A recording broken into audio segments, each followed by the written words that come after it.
the thing is, business owners are always the brakes on their business until they get to a certain point. Until they get to a certain point where they say, okay, this is going to work, this is going to be successful, this is going to be fine. Because up until that point, they're running under this huge pressure that they might fail.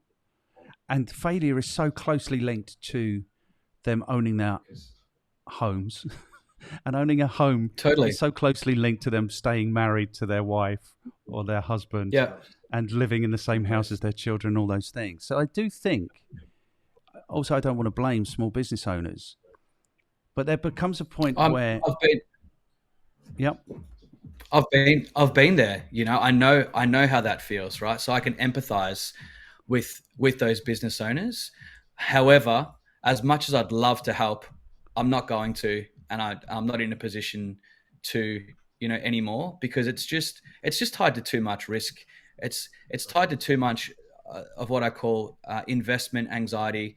You know, there's too much control that is unnecessarily, you know, implemented, you know, from their side. So, you know, I think the one big thing that works really well for us is that qualification of the type of client that we work with, and also how we strategically alleviate that investment anxiety. Because if there's too much of that, it's quite difficult. You know, we try and pick the lowest hanging fruit in the shortest amount of time, so that anxiety is gone and they're into, you know, opportunity creation, and the conversation is much more about, okay, great, we have a relationship, we've ticked some boxes together, and now, you know, how can we execute on phase two?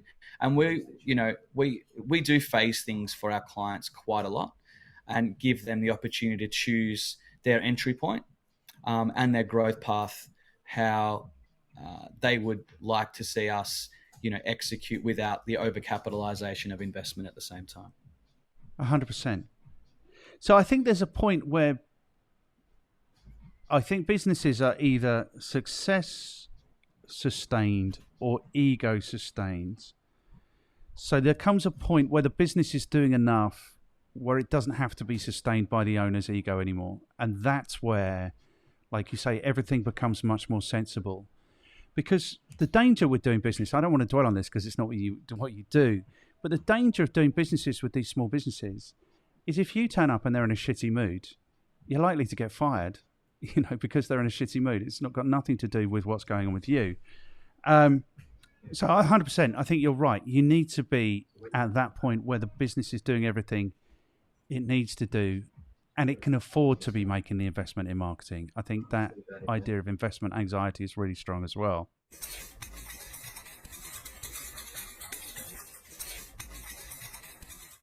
Thank you for taking the time to check out this effective marketing clip. If you found this interesting and useful, YouTube thinks you're going to enjoy this one, and this is the latest thing that we've put together. If you haven't yet, and you could take a second to like, share, subscribe and comment, that will give us the motivation to continue on this epic journey.